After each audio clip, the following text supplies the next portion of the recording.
আমরা কিন্তু এই লঞ্চটাকে দাঁড় করিয়ে এই নদীতে চ্যান করে নিলাম।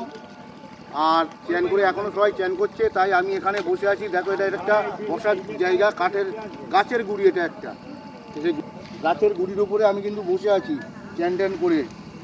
আর পিছনেই আমার পিছনেই নদী। আর আর আমরা কিন্তু এটা এই গ্রামটি হচ্ছে কুমিরমারি গ্রাম, ওপারে আমতলি। আমতলি, তো ওই পারটা আমতলি, এই দিকটা হচ্ছে কুমিরমারি। এখানেই আমরা নোঙর করে একটু স্নান করে নিলাম সবাই মিলে। আর স্নান করে আমি এই কাঠের গুড়িটার উপরে বসে আছি। আর এদের রাস্তা দেখো, পুরো কাঁচা রাস্তা, কাঁচা ভেরির রাস্তা। এই হচ্ছে রাস্তা। আর এখানে কিন্তু কোনো গাড়ির ব্যবস্থা নেই, সবকিছু নদী পথ। জিজ্ঞাসা করলাম, স্কুলে যাচ্ছে, ওর কত কষ্ট করে স্কুল যেতে হচ্ছে নিত্য রোজ। মানে